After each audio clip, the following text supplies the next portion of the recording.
Good evening, everyone. My name is Joe Bandel. I'm the last Rosicrucian. We're going to continue. Uh, we're going to continue with our chapter reading of my book, Anarchist Knight Apprentice. We're on chapter 17, Crow. And since these chapters are fairly long, I'm going to dive right into them. I'm hoping you enjoy this change over the normal format of Deadly Days, Tales of Dark Fantasy. When I finish this book, I will be going back to the short stories. But I wanted to put this out also, and this is the best way I know how to do that. So anyway, chapter 17, Crow. Well, let's just keep this to ourselves for a bit, Rafe suggested. Ellen already knows enough to make her more alert about things.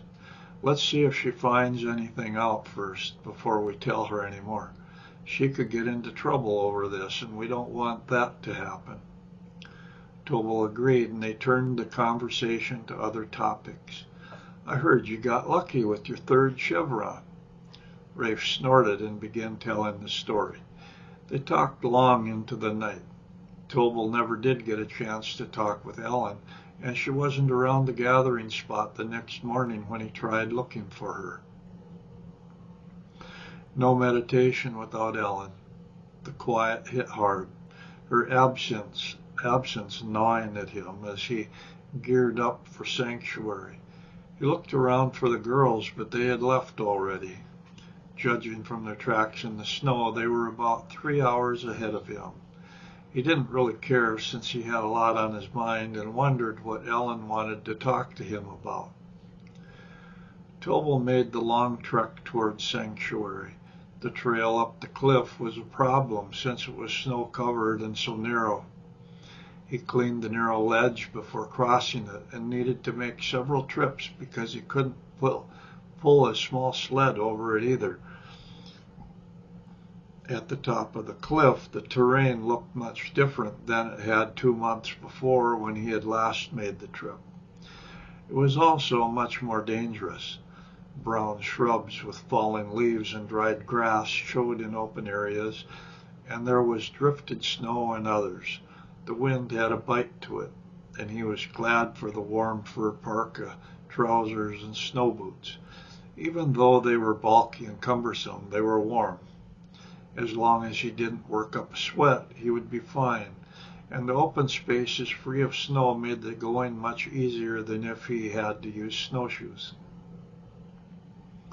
He took his time and enjoyed the solitude and the movement.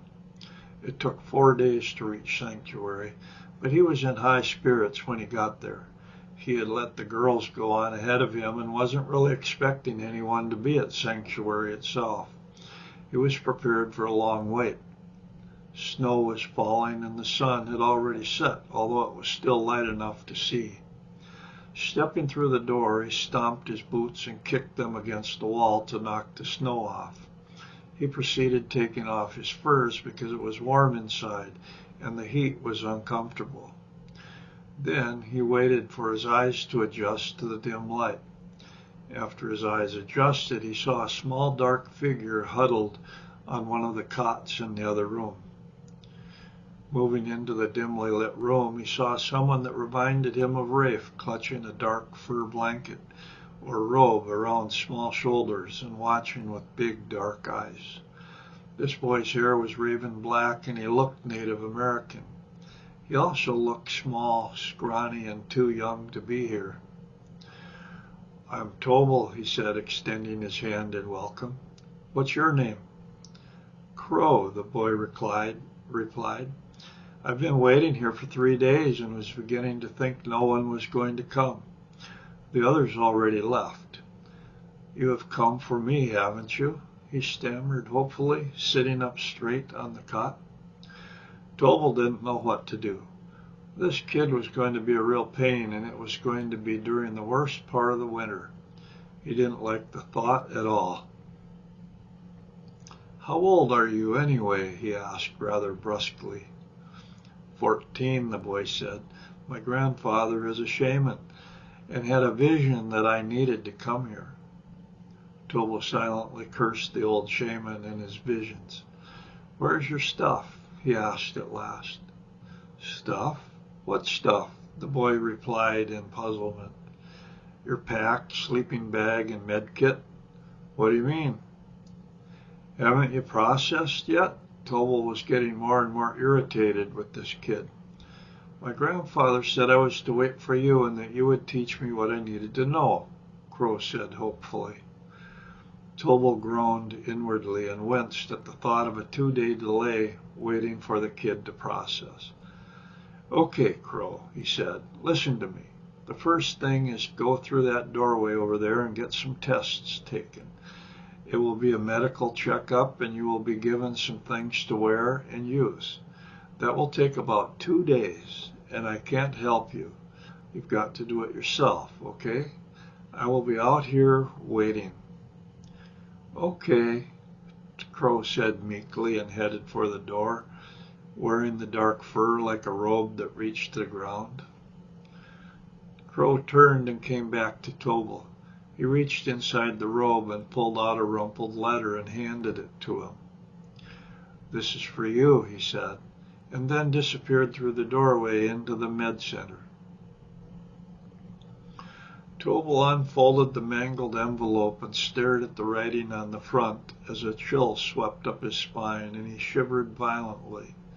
Written faintly with pencil in an erratic hand were the words, "To the son of Ron and Rachel Kane." Tearing the letter open, Tobal puzzled out the crabbed handwriting. "You don't know who I am," the letter began, "but I am a friend of your mother and father. This is my grandson, Crow, of whom I am very proud. He is much more than he seems. I am sure you will take care of him just as I took care of both your mother and your father in their own time of trial. I trained both of them and grew to love them very much. It was I that handfasted them together and taught them the mysteries of bilocation and shamanism. I've told Crow many stories about your mother, father, and their work. He will tell you these stories when the time is right. But he knows them as the Lord and Lady. He also knows what lies hidden at the lake.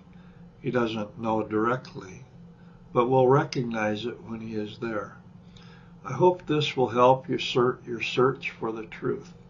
I owe your mother and father that much. I wish I could do more. There is help coming, and justice will prevail. You must believe that. Some things simply take time. We will meet when the time is right and your questions will be answered. Brightest blessings, Howling Wolf." That night, Tobal jolted awake, sweating. Rachel's voice hissed, "Harry's close."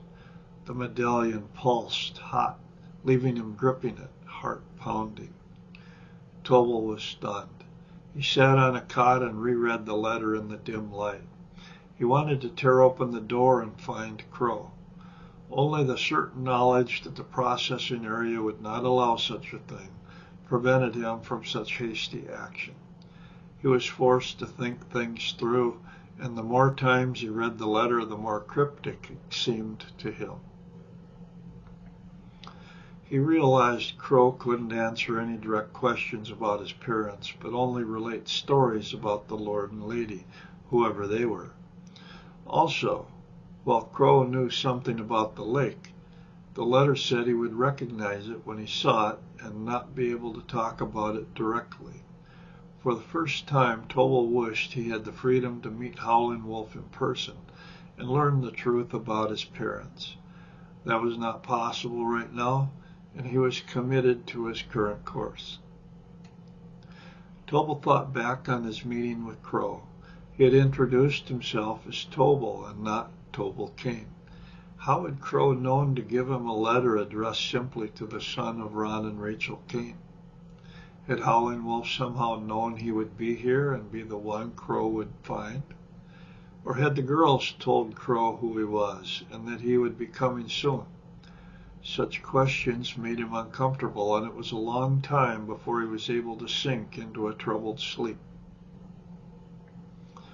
Morning came, and Tobal set about making himself more comfortable while he waited for Crow to get through processing. It was amazing what a load of furs could do to add comfort and softness to the otherwise uncomfortable cots. The relaxation was a pleasant change. It wasn't until he tasted the strange water and food paste that he regretted being there. The mystery surrounding Crow and his grandfather offered no ready solutions, and his thoughts gradually turned toward other things. In particular, the weather gave him concern. It had been snowing steadily for 2 days, and there would probably be places where the snow had drifted over his head. This was his first winter in the mountains, and he didn't really know what to expect. Still, he knew the terrain he had to travel to get back to his base camp, and in good weather the trip was hard. He had no idea what it would be like on snowshoes. At least he had brought along snowshoes and winter clothing for the boy, too, or they would really be in trouble. He found a dried maple branch outside and began whittling out of boredom just to have something to do. He had in mind some small wood carvings to give as gifts to Nick, Fiona, Sarah, Crow, and of course Rafe.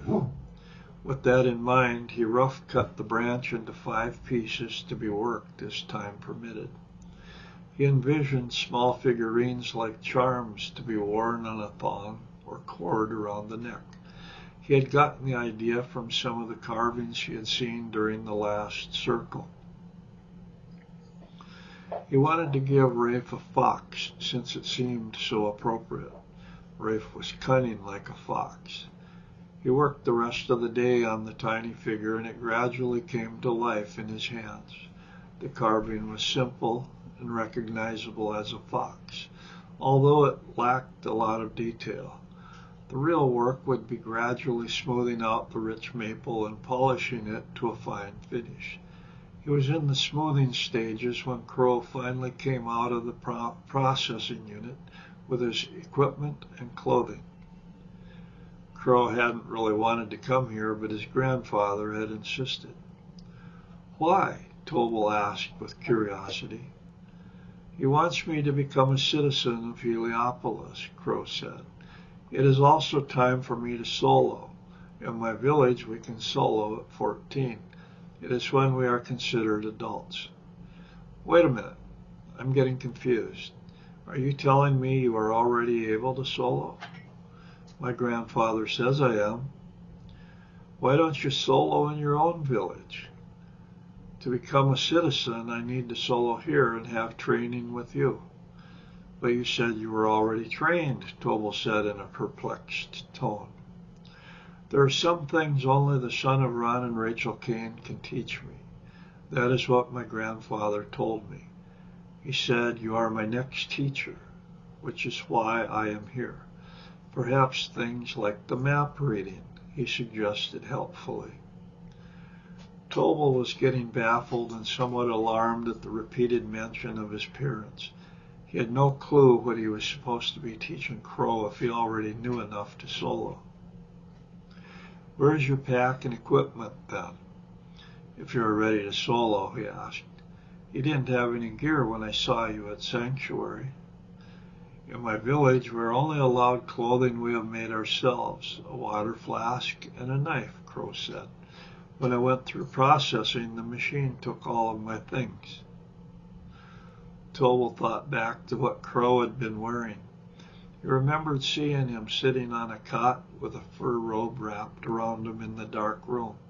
He hadn't really seen the rest of what the boy had been wearing, and for some reason hadn't thought that much about the fur robe because he had been wearing furs himself. "What's the name of your village?" "It has no name," Crow said. "We just call ourselves People of the Oak. The oak tree is sacred to us.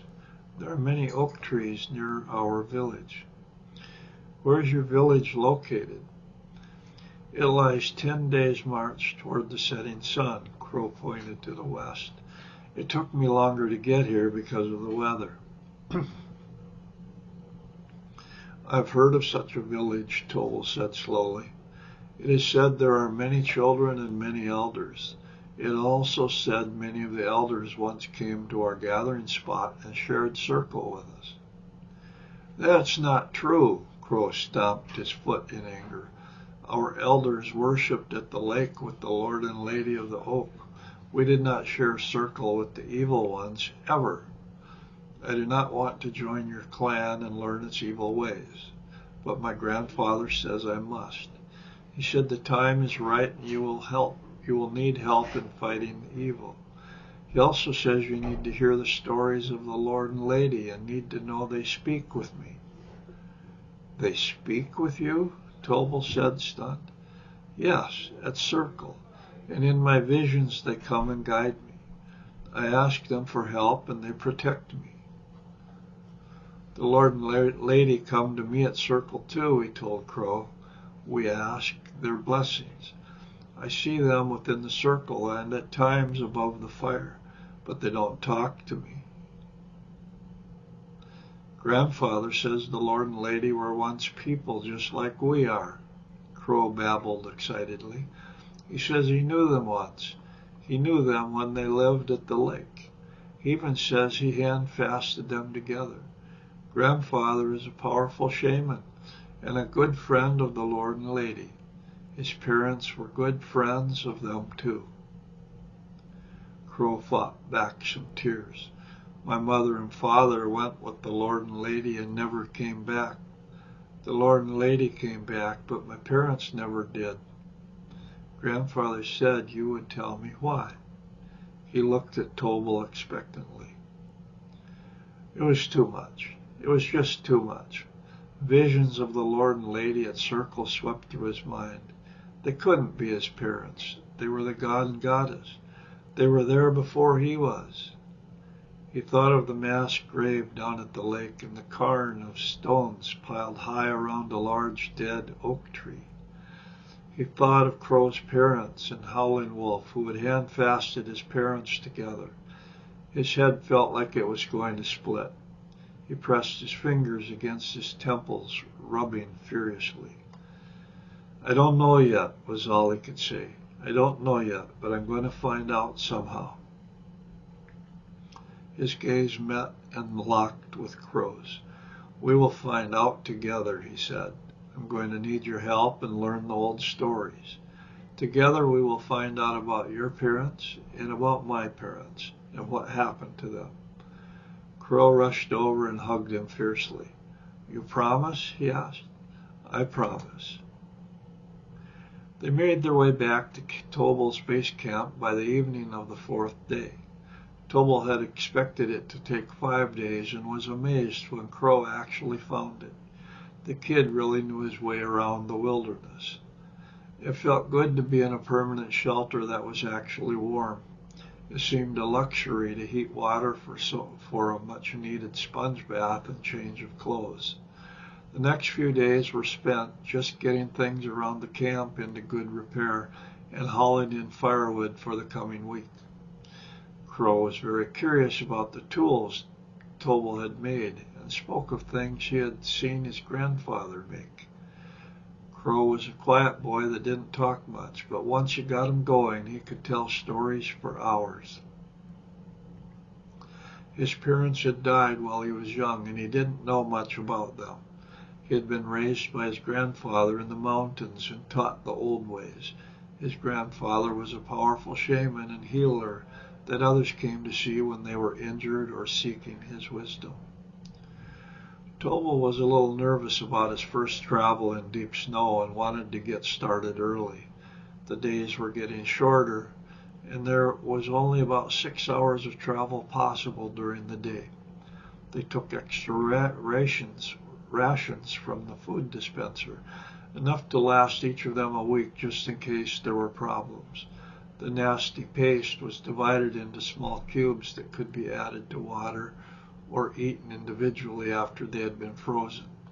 The benefit of the cold weather was many perishable food items would keep much longer, especially if they were frozen. Day 2 on the return trek, a black shape slithered by, leaving no footprints. The medallion pulsed warm against Tobal's chest, making him pause. Crow muttered, "Jotunhelm's creep. Trouble's brewing." Day 3. A drone hummed overhead. Tobal frowned. "What's that?" Crow shrugged. "Beats me. Federation scouts. Seen many?" Tobal asked. Crow shook his head. "First one." They started out using snowshoes and made good time. The sled pulled easily, and they took turns pulling it. The snow had stopped falling, and it was a bright day. It was almost too bright as he squinted against the glare. Tobal decided to keep to his normal travel path, even though the snow suggested taking shortcuts over ground that now seemed smooth and snow-covered. It was not worth the risk of falling into open holes or being trapped in some crevice. At least, following his normal path, he would be familiar with any hazards that might lie hidden beneath the snow or ice. Crow turned out to be a tough, wiry kid that could run circles around Tobal with or without a pack on his back. He was much lighter than Tobal and took to the snowshoes immediately. He said they were like ones his grandfather used in the winter. The boy seemed to have an endless supply of energy and crisscrossed the trail ahead of him, checking out things that caught his interest. Crow had obviously spent a lot of time in the mountains and knew how to travel by landmarks. He had an instinctive awareness of direction even in bad weather. This worked against him at times. He did have trouble with the map and compass and understanding how to use them together. "I know where I am," he complained to Tobal. "Why should I need to know where I am on this piece of paper?" Tobal was frustrated. "See this X?" He pointed at the map. "That's where my base camp is and where we're going. How can you find it if you can't read the map?" "How can this piece of paper tell me where your camp is?" Crow retorted, growing angry in turn. They finally compromised when Crow was able to understand the map and locate the different landmarks on it. "If I take you to the spot you have marked, will you leave me alone?" he asked resentfully. "Will you let me take you there my own way?" Tobal agreed, and to his great surprise, Crow headed cross-country toward his camp over terrain he had never been through. Crow seemed completely at ease in the rough terrain and several times showed him danger spots he had not noticed. Once Crow kept him from breaking through the ice as they crossed a small ice-covered stream. Since Tobal was not familiar with the winter weather, his goal was to simply head to his base camp as quickly as possible where he knew it was safe and there was extra food. He didn't even bother setting snares or looking for food other than what they had stumbled across accidentally. They relied exclusively on the food reserves he had brought with him and the frozen food cubes taken from Sanctuary. Firewood was the biggest trouble, and they found themselves breaking dead branches off trees and placing them on the sled as they traveled through the day. In this way, they had much of their wood when it was time to set up camp in the evening. Camping was greatly simplified, and they simply dug trenches into the snowdrifts in a V shape and covered the roof area with branches and the blanket material. The snowdrifts made excellent insulation from the wind. Each leg of the trench was a sleeping area, and at the place where the trenches joined, they built a small fire using the firewood they had gathered during the day. They also used this fire to melt water and refill their canteens. One evening, after Crow let slip that the Lord and Lady spoke to him, he nudged Tobal by the fire, eyes bright. "They talk to me, you know, guide me. Grandpa taught me how to reach them. Want to try?" Tobal's pulse quickened, but he nodded. They sat cross-legged, breath slowing, the fire's crackle fading. A strange pull hit Tobal. His body slumped, cold and still by the flames. Crows doing the same. They rose, weightless, soaring above the snowy treetops, the crunch of frost echoing below. An owl glided past, its wings slicing the air. "Spirit animal, it guides us," Crow whispered, awestruck. They drifted to the lake, a shimmering force field blocking the frozen waterfall. They couldn't go any further until Arthur's warm glow appeared. "Follow me," he said, voice steady, leading them through the icy cascade. The rock parted like smoke, revealing a cave lit by flickering torches. The Lord and Lady stood to greet them. Rachel's smile soft, Ron's nod firm. "Welcome, son," Rachel said, her voice wrapping Tobal like a warm breeze. Crow was excited to see them as well. They lingered, hearts racing, before slipping back to their bodies.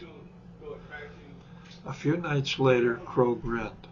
"Let's go again. Let's see what they will show us." They meditated, bodies slumping by the fire. They lifted off, the snowy forest a blur, the owl's hoot echoing as it guided them once more. At the lake, the force field hummed, Arthur waiting. "This way," he urged, guiding them through the waterfall, the cave's torchlight dancing. Rachel stepped forward. "Feel the air, Tobal? Time's yours to bend. Arthur will show you how." Ron clapped. "Push it, kid." Arthur added, "The nexus is near. Practice this." Tobal stumbled through a time ripple, laughing as Crow whooped, the warmth holding them longer as they went through ripple after ripple. Another night, Crow's voice trembled. "I want them to show me something. My folks." They projected, rising above the snow-dusted pines, the owl's eyes gleaming as it turned and led them across the snowy expanse. At the lake, the force field pulsed, Arthur leading them in. The air grew thick with restless spirits, their murmurs filling the cave. Rachel's face turned grave as she took Crow's hand. "Come, see where your ma and pa rest, beneath the cairn above the waterfall." They rose to the roof of the cave into the center of the haunted village and floated to a misty gravesite, the burnt village's outline faint. Ron nodded. They were innocent. Crow's breath hitched as his mother's ghost smiled, her love radiant, his father's form solid, voice warm. "We're proud, son." Tears streaked Crow's face as he reached out. His parents embraced him, the ghostly moonlights illuminating them. Yet another evening, Tobal said, "Let's ask more." They meditated, bodies still by the fire, soaring over the snowy treetops, the owl's shadow flickering ahead of them. The force field welcomed them, Arthur gliding through the torchlit cave. Rachel coached. "Shift time again, Tobal. Feel the flow." Ron added, "Strengthen it, Crow. Push harder." Arthur nodded. "The nexus fuels this. Reptilians can't reach it yet." They wove ripples, the cave's warmth a comfort, returning when ready. The days turned bitter cold, and it seemed like they were out in the snow every day doing something. On the worst days, they stayed inside. It was sheltered in Tobal's little valley, but there was a lot of snow on the ground. The only way to travel was with snowshoes and pulling a supply sled. They spent the days trapping and hunting, and the evenings working on winter equipment and telling stories. Tobal was amazed at Crow's abilities. In addition to beaver and muskrat, Crow routinely trapped mink, fox, and wolf, He kept the hides from every snowshoe here and was making a rabbit blanket. He said it would take a long time because he needed 50 rabbit hides for the blanket. But he told Tobal a rabbit blanket would be extremely light and extremely warm. They were considered a luxury to have back in his village. Crow also snared partridge and kept the wing and tail feathers. Once he trapped an owl and was anxious all week over the bad omen. Crow was highly skilled at leatherworking and created functional and decorative winter clothing that Tobal envied. As the days wore on, it seemed Tobal was the student and not Crow. Tobal had learned the basics, but Crow had grown up in a culture that had gone far beyond the art of simple survival and had turned these skills into an art form. Tobal was fascinated and asked many questions. Together they worked on projects Tobal had never even thought about doing. Still, thoughts of his parents were never far away. He wished he knew more. It was time for Crow's initiation in late November, and Tobal was thinking about it as they snowshoed their way to the gathering spot. Perhaps he had been initiated and soloed at his own village, he mused thoughtfully. Not that it mattered. Gaining citizenship meant going through sanctuary in no other way. As they trekked to Circle, Tobal explained about joining the clan and being initiated into the Circle. Crow still wasn't certain he wanted to become part of the Evil One's clan. There is no evil in the clan or the Circle, Tobal kept telling him.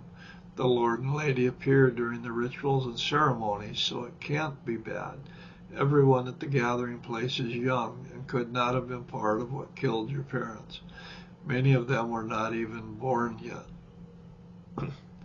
Crow remained suspicious and untrusting.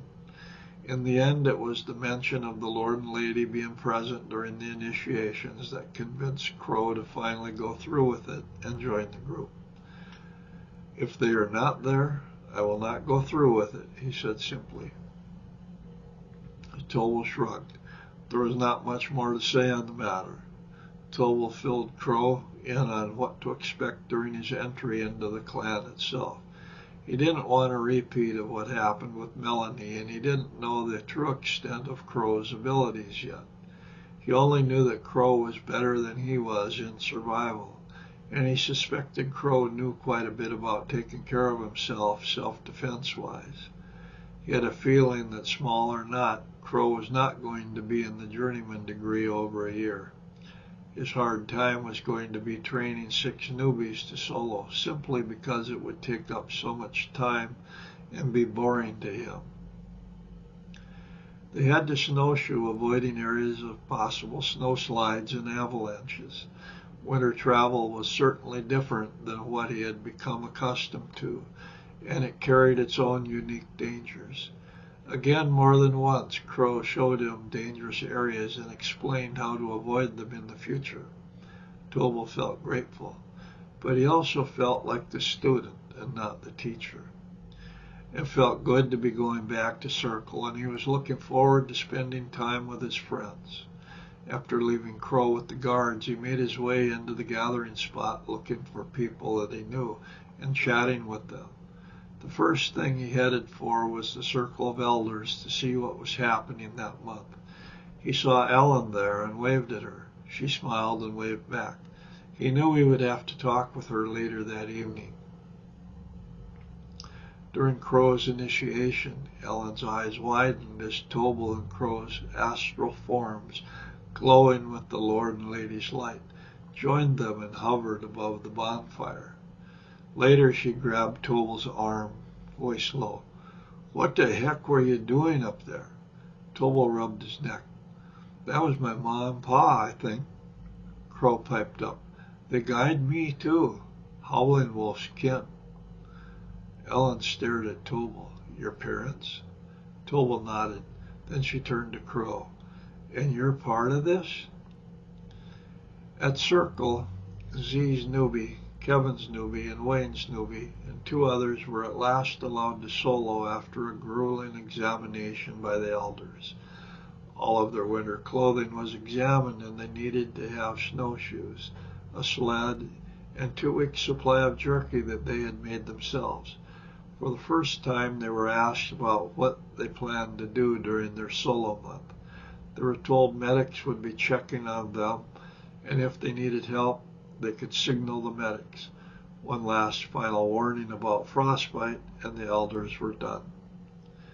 Char's newbie, Rory, had soloed, and she received her first chevron. Tobal noticed she had also brought a newbie for initiation.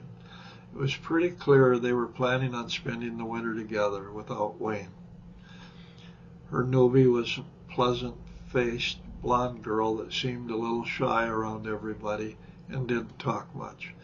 She seemed friendly enough, and Tobal didn't think Wayne should mind too much.